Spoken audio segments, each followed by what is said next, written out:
Hello everyone, my self Mayuresh Singh. आप देख रहे हैं मयूरेश क्लासेस। बच्चे, आज हम लोग आईएससी का स्पेसिमेन क्वेश्चन पेपर जो हमारा 2021 का है मैथ्स का, उसको सॉल्व करने जा रहे हैं। ठीक है, मैंने इसको 3 वीडियोस में डिवाइड कर दिया है, section A, section B and section C. तो जिन बच्चों को सेक्शन ए प्लस सी देखना हो वो देख सकते हैं, पूरा प्लेलिस्ट में पड़ा रहेगा। जिन बच्चों को ए प्लस बी देखना हो वो ए प्लस बी देख सकते हैं। ठीक है, तो पहला क्वेश्चन देखते हुए अपने पास क्या लिखा गया है। Let R be the relation. R क्या है? एक रिलेशन है। हाँ, सेट ऑफ नेचुरल नंबर में गिवन है आर, जो कि ये है, और यहाँ पे लिखा है फॉर ऑल लिखा है।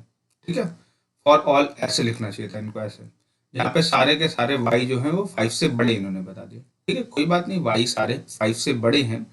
तो ऐसा क्या हो जाएगा कि हमें एक्स ऐसे वाई रखने हैं जिससे इनका सब हमें क्या मिल जाए? 3 मिल जाए। ठीक है, ये बोलना है। ठीक, देखते मेरे भाई। तो अगर हम लोग x माइनस वाई करके देखें तो 3 बचेगा, और सिर्फ हमें एक ऑप्शन ढूंढना है और कुछ नहीं करना है। y बोल रहा है पहली बात 5 से बड़ा है, तो ये ऑप्शन तो पहले डिस्कार्ड हो गया, ये भी ऑप्शन डिस्कार्ड हो गया, और ये भी ऑप्शन डिस्कार्ड हो गया। तो बचा सिर्फ ऑप्शन क्या बेटा? अपने पास बी बचा है। ठीक, और जिसका डिफरेंस जो आ जाएगा 9 माइनस 6 कितना आ जाएगा? 3 हो जाएगा। और ये जो ऑर्डर्ड पेयर फॉर्म होता है ये x कॉमा वाई फॉर्म होता है, यानी ये वैल्यू जो होती है वो x को रिप्रेजेंट करती है, और ये वैल्यू जो होती है वो y को रिप्रेजेंट करती है। क्लियर है बच्चों? ये पहला क्वेश्चन का सोल्यूशन हो गया, हमारे पास ऑप्शन नंबर बी आ जाएगा। फिर उसके बाद बोल रहा है एक सेट ए है और एक सेट बी है, बताना है कि number of function A to B में कितने बनेंगे। मतलब सेट एक है और एक सेट बी है, इसके बीच में कितने फंक्शन बनेंगे। ये इसका सीधा सा फॉर्मूला होता है, फ्रॉम ए टू बी में कितने फंक्शन बनते हैं। इसका सीधा सा फॉर्मूला होता है अपना cardinality of B to the power cardinality of A, या ऐसे बोल सकते हैं number of element in B to the power number of element in A. तो number of element in B में कितने हैं? 2 है, और ए में कितने हैं? 3 हैं। तो क्या बचेगा? 8 बचेगा। इसकी वैल्यू क्या है? 8 है। 8 इज द आंसर। ठीक, अगला बढ़ते बेटा। अगला क्वेश्चन देखिए, बहुत चूलन सा दे रखा गया है। पहली बात ये लिखा है साइन इतना लिखा हुआ है। ठीक है, ये क्वेश्चन है। तो हम पहले इस अंदर वाले को सॉल्व कर लेते हैं, इसको सॉल्व कर लेते हैं। तो अगर हमने पढ़ा होगा साइन इनवर्स माइनस एक्स लिखा होता था, तो ये माइनस साइन इनवर्स एक्स लिखा जा सकता है। ठीक, इसी का इस्तेमाल करते हैं। यानी ये लिखा है साइन इनवर्स माइनस रूट 3/2, तो माइनस साइन इनवर्स रूट 3/2 हो जाएगा। अब ये माइनस ये क्या हो जाएगा? साइन इनवर्स रूट 3/2 को बोले तो कितना हो जाएगा? साइन कितने डिग्री बचे? Sine 60 degree. ठीक, तो ये बचेगा माइनस 60 डिग्री, या फिर किसी को पाई/3 लिखना है वो पाई/3 भी लिख सकता है, कोई दिक्कत की बात नहीं लिखने को। ठीक, तो बचा कितना? साइन 90, ये 90 लिखा हुआ है, माइनस 60 बोले तो साइन 30 डिग्री, और साइन 30 की वैल्यू कितनी होती है? 1/2। 1/2 इज द सोल्यूशन। अब बोला है which of the following statement is correct. क्या बोला चौथा वाला? Which of the following statement is correct. Determinant is a number associated to matrix. मतलब एक डिटर्मिनेंट जो होती है वो एक नंबर होता है जो मैट्रिक्स से निकलता है। ठीक है, कोई दिक्कत की बात नहीं। तो ऐसा कोई कंपल्सन नहीं है। देखिए, डिटर्मिनेंट हमेशा स्क्वायर मैट्रिक्स का ही कर सकते हो और किसी का नहीं कर सकते। Determinant is a square matrix नहीं, डिटर्मिनेंट तो मैट्रिक्स होता ही नहीं है। ठीक, तो यानी सिर्फ क्या हो जाएगा अपना? सी हो जाएगा। Determinant is a number associated to a square matrix. ठीक, अगला देखते बच्चों। अगली ये चूरन से सवाल देख रखा है, बिल्कुल चूरन है। ठीक है, चिन्ह क्वेश्चन है। ए इंटू ए 0 1 1 0 और 0 1 1 0। अब देखो ये क्या बचेगा अपना? ये पहला पोजीशन वाला तो 1 बचेगा। अगला देखेगा बेटा, बच्चे ये भी क्या बचेगा अपना? 0 बचेगा। फिर इसको देखते हैं, तो ये भी क्या बचेगा? 0। फिर इसको करेंगे तो 1 बचेगा, यानी आइडेंटिटी मैट्रिक्स आ जाएगी हमारी। तो ये ऑप्शन हो जाएगा। फिर क्या बोल रहा है? Inverse does not exist. Invert sorry inverse does not exist अगर कभी भी होता है बच्चों, तो क्या होता है कि डिटर्मिनेंट ऑफ मैट्रिक्स जो होता है वो नॉट इक्वल टू 0 अगर हो तो इनवर्स एग्जिस्ट कर जाता है, और डिटर्मिनेंट ऑफ मैट्रिक्स अगर इक्वल टू 0 हो जाता है तो इनवर्स एग्जिस्ट नहीं करता। उसका डिटर्मिनेंट निकालते हैं 6 माइनस 2 के हो जाएगा। अगर इसका मैं डिटर्मिनेंट निकालने पे आ जाऊँ तो क्या हो जाएगा? दैट विल बी 6 माइनस 2 के, ये 0 के बराबर हो जाएगा। तो 2k इक्वल्स टू 6 बचेगा, तो k का वैल्यू क्या बचेगा? This will be 3। ठीक, इसका वैल्यू कितना हो जाएगा? 3 हो जाएगा। ठीक है बच्चों, आगे बढ़ते हैं। बच्चों, अगला सवाल देखते हैं क्या दे रखा गया है कि एक कर्व है x² + 3y plus y square equals to 5। हमें टेंजेंट चाहिए, स्लोप ऑफ नॉर्मल चाहिए। फिर देखो स्लोप ऑफ नॉर्मल क्या होता है, टेंजेंट का स्लोप पहले समझते क्या होता है। टेंजेंट का स्लोप होता है d Y by D x, कहाँ पे 1,1 पॉइंट, जो भी पॉइंट दिए उन पे। और नॉर्मल का क्या होता है बेटा स्लोप, नॉर्मल स्लोप होता है माइनस का 1 by d Y by D x.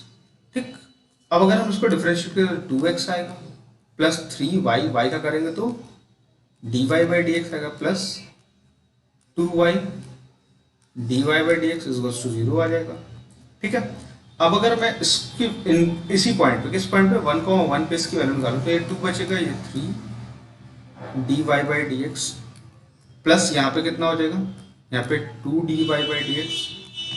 अगर मैं देखूं तो ये वैल्यू क्या आ जाएगा, 5 d Y by D x is equals to -2। तो D Y by D x की वैल्यू जो बचेगी वो -2/5 आ जाएगी, यानी क्या हो जाएगा अपना आंसर ये। लेकिन ये किसका है बेटा, ये टेंजेंट का है, हमें किसका निकालना, नॉर्मल का। तो नॉर्मल का स्लोप क्या होता है -1 by d Y by D x, यानी क्या बचेगा, तो दैट विल बी -2/5। तो क्या बचेगा 5/2।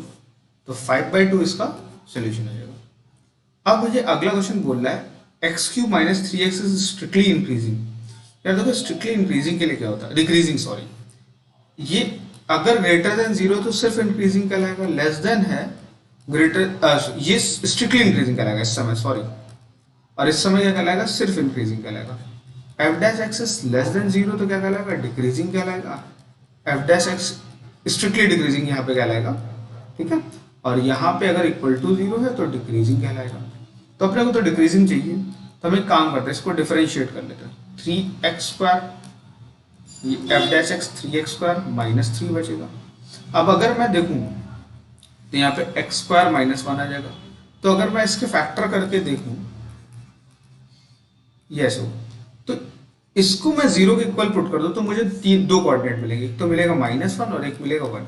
ये मैं 0 इक्वल क्यों कर रहा हूँ, जैसे कोई भी कर्व होता है यार, ये इस पॉइंट पे बदल रहा होता है ना, तो यहाँ पे अगर हम एफ डैश एक्स उसका 0 के इक्वल रख देते हैं तो हमें पता चलता है कि इसके इधर कितना हो गया, इधर क्या बदलाव उसके हो रहे होते हैं। ठीक है, तो ये क्रिटिकल पॉइंट कहलाता है।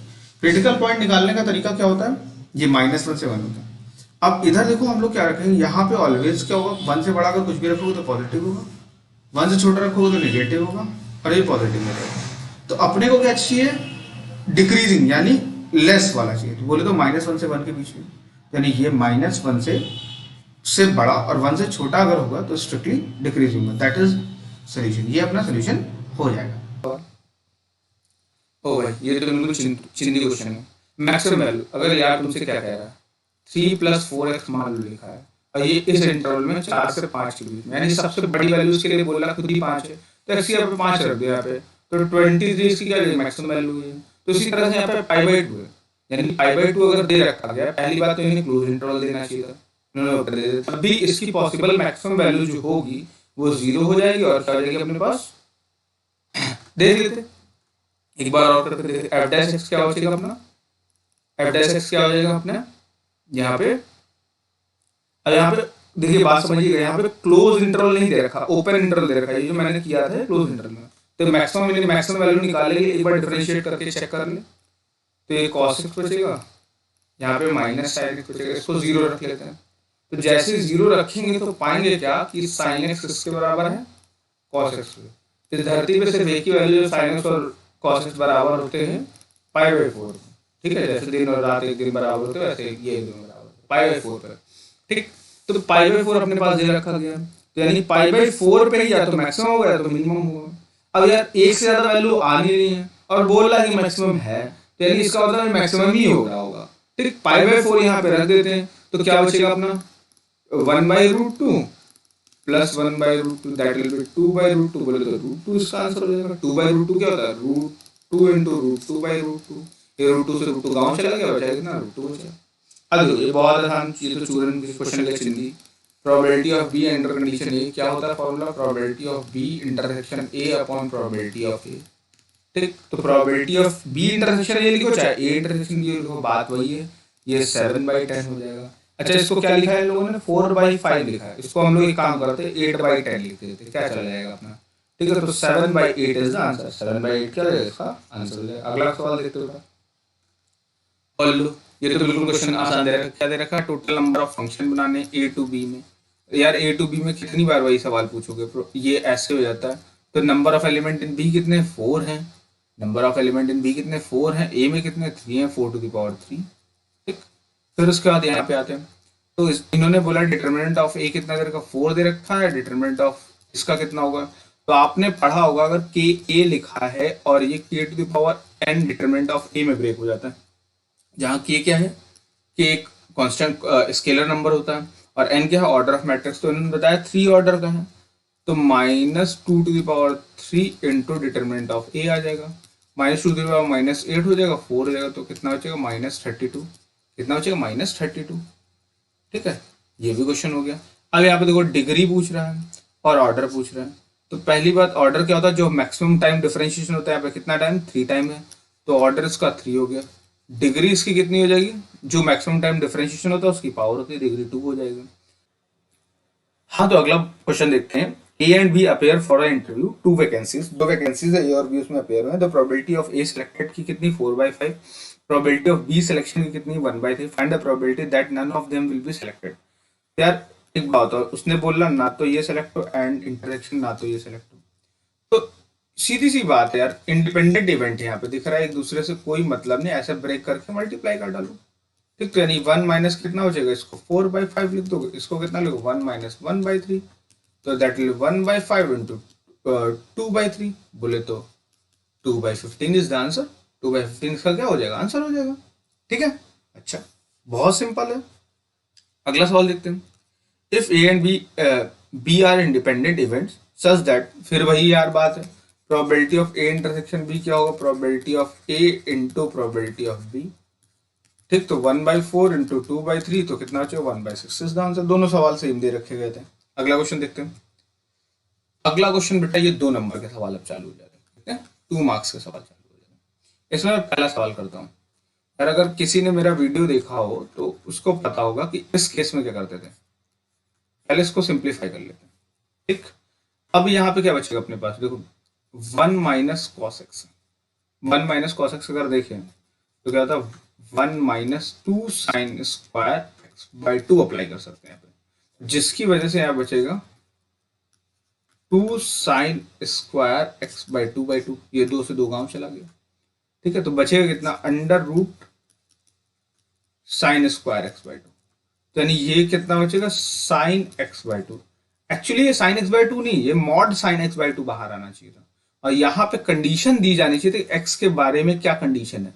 मान लो अगर मैं ऐसे कह देता कि x जो है वो पाई से आपका किसके बीच में, आपका 3π, मान लो 3π/2 से 2π के बीच में।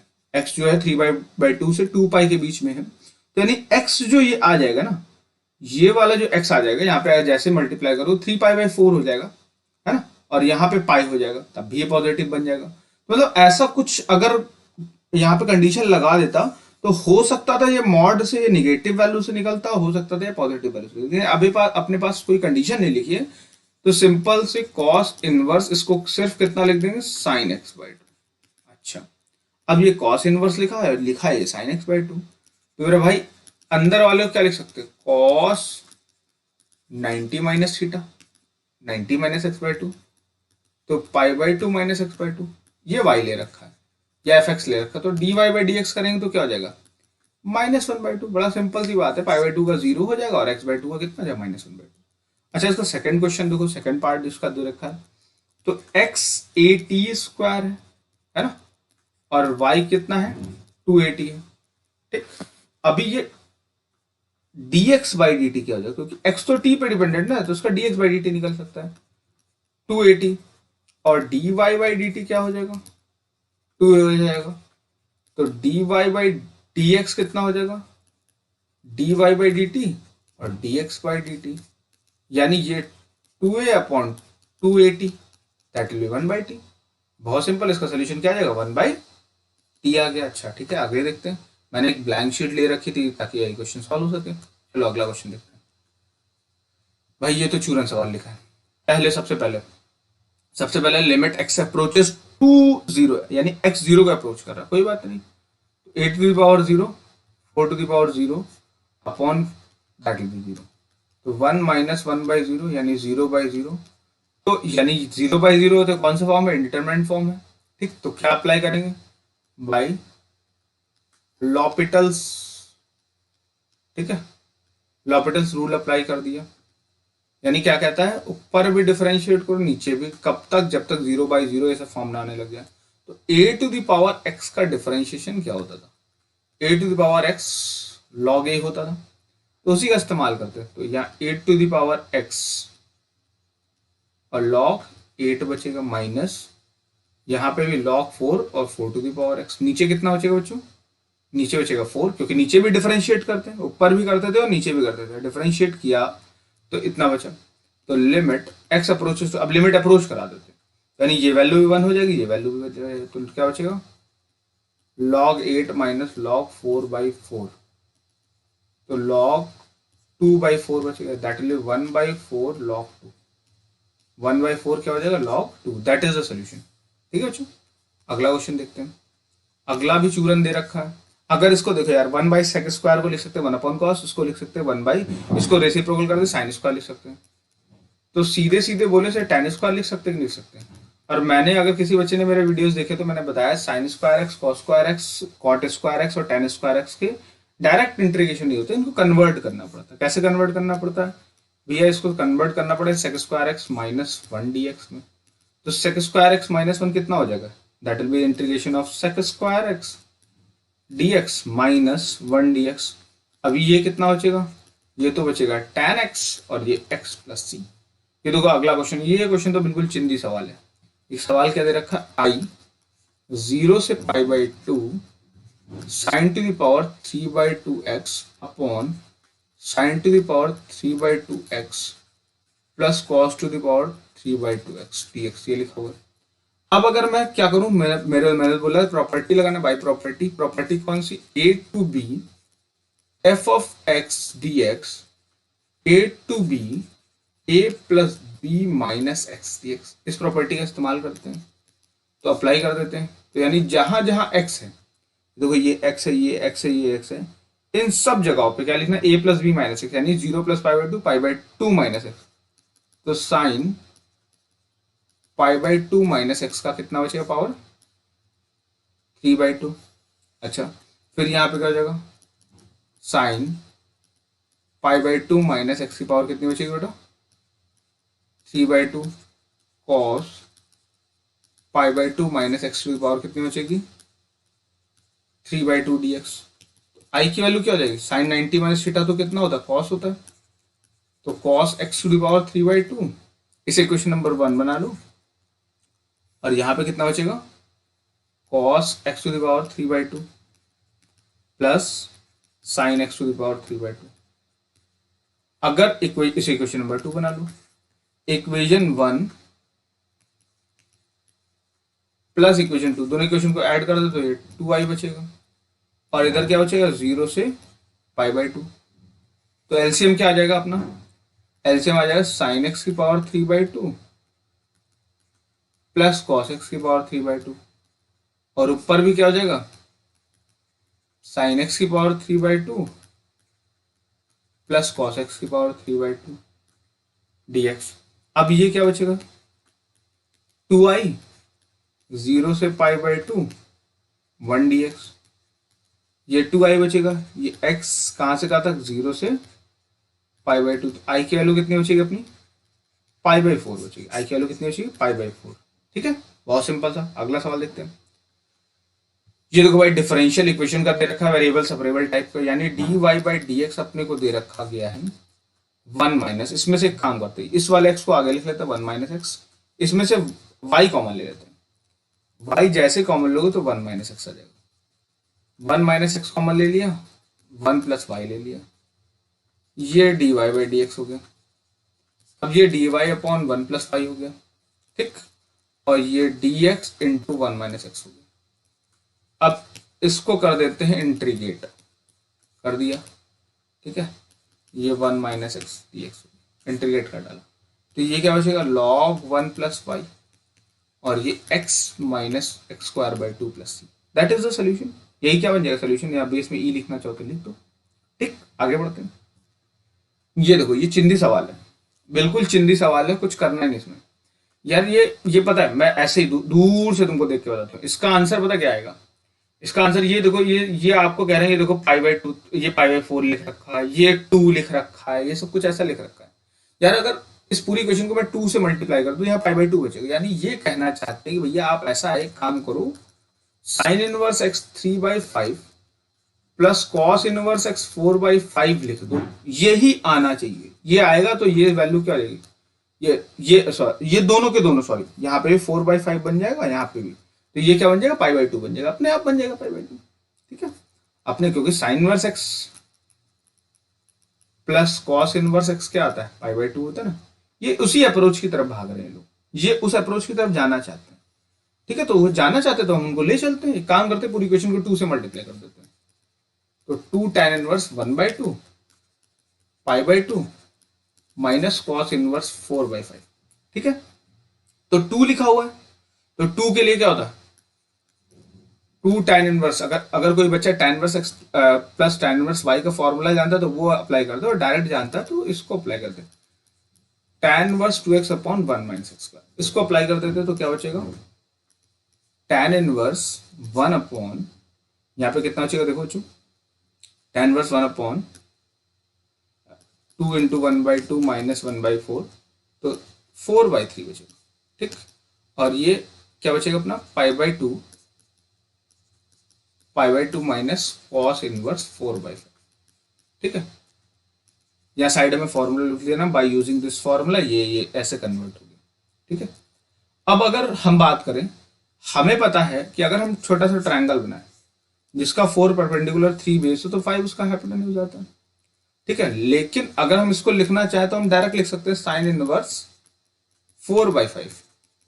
लेकिन भाई एग्जामिनर को क्या है, उसको फॉर्मूले बहुत पसंद है ना, उसको फॉर्मूले पसंद है, सब रफ वर्क है बेटा, तो उसको फॉर्मूला दे देते हैं। अगर मेरे पास मान लो tan इनवर्स लिखा होता, तो यानी ये x है, ये 1 है, तो ये क्या बचता, 1 प्लस एक्स स्क्वायर, तो उसको दे देते हैं फॉर्मूला, क्या देते हैं, tan inverse x sine inverse x upon under root 1 plus x square. मतलब इस फॉर्मूले की हेल्प से हमने ये करा है, ये फॉर्मूला यहाँ साइड में लिख देना।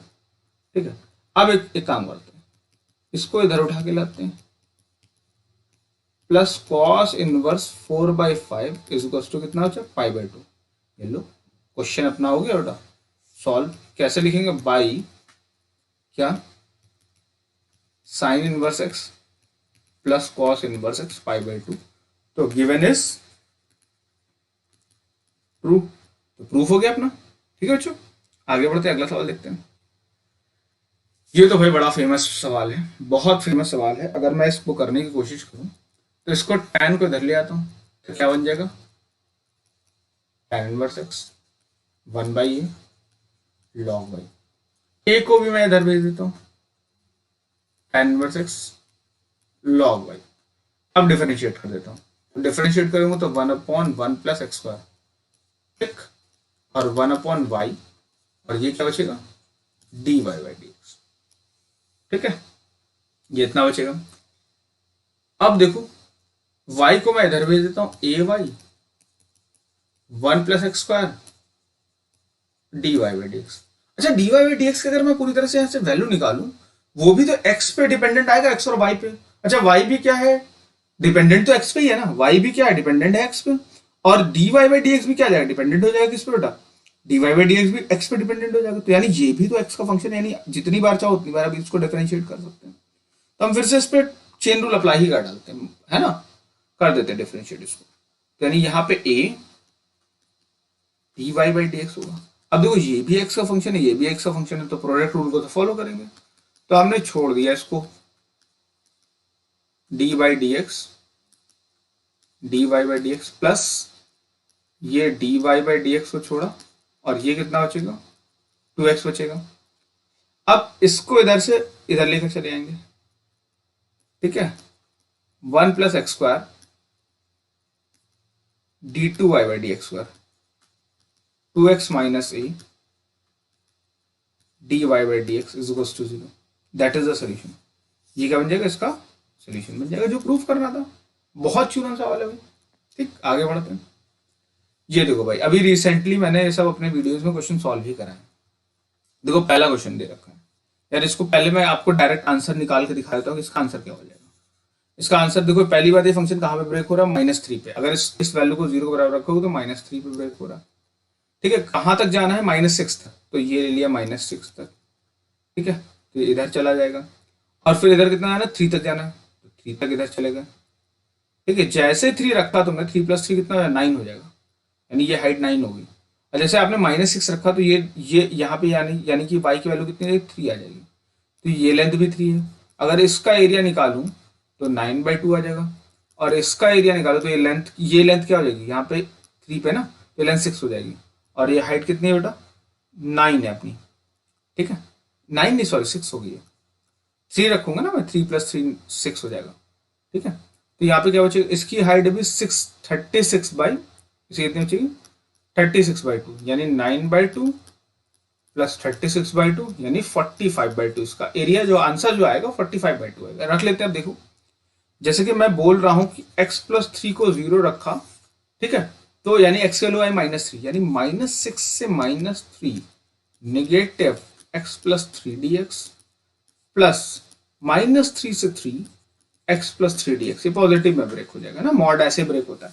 ठीक है, मतलब जिस पॉइंट पे आ रहा है ना, उसके लेफ्ट साइड में क्या हो जाएगा, उस लेफ्ट साइड में नेगेटिव रहेगा और राइट साइड में क्या हो जाएगा, पॉजिटिव हो जाएगा। ठीक है, ये ऐसा हो जाएगा। तो अगर देखते पहला सवाल, -6 से -3 -x dx, -6 से -3 3 dx, फिर क्या आ जाएगा, -3 से 3 x dx, फिर क्या आ जाएगा, -3 से 3 3 dx। अब देखो इसका करेंगे तो -x²/2 -6 से -3 प्लस 3x, -6 से -3 x²/2 -3 से 3 3x -3 से 3। अब इसको सॉल्व करें तो कितना बचेगा, 9/2 -36/2 प्लस -3 + 6 प्लस 9/2 -9/2। ठीक है, और यहाँ पे कितना है, +3, और ये भी +3 हो जाएगा। अब अगर इसको मैं सॉल्व करूं, ये फ्रैक्शन मेरा दे देगा -27/2, और वो माइनस माइनस क्या हो जाएगा, +27/2। अच्छा, प्लस फिर ये वाला जो फ्रैक्शन है यहाँ पे, देखिए यहाँ पे क्या लिखा हुआ है, यहाँ पे ये माइनस साइन आ जाएगा, यहाँ पे ये माइनस साइन आ जाएगा, तो ये यहाँ पे 3 बचेगा, वो -9 हो जाएगा। कितना है, -9। अच्छा, ये तो 0 हो जाने वाला है, ये वाला कितना हो जाएगा, +18 हो जाएगा, और 27/2, फिर ये +9 बचेगा, और इसको 27 + 18/2 बोले तो 45/2। कितना आ जाएगा, 45/2। बड़ा सिंपल है बेटा, बहुत सिंपल है। ठीक है, दैट इज द सोल्यूशन। आ क्वेश्चन अब हम लोग नेक्स्ट वीडियो में करेंगे। नेक्स्ट वीडियो में बहुत अच्छे से काट डालेंगे अगले क्वेश्चन को, और ताकि क्योंकि ज़्यादा बड़ा वीडियो ना हो, आपको बोरिंग ना लगे, आप देखने में अच्छा पसंद करें। ठीक है बच्चों, तो अगर आपको मेरा वीडियो पसंद आया तो प्लीज़ अपने फ्रेंड्स से उसको शेयर करें, मेरे चैनल को सब्सक्राइब करें, लोगों तक पहुँचाएं। थैंक यू बच्चों, थैंक यू वेरी मच।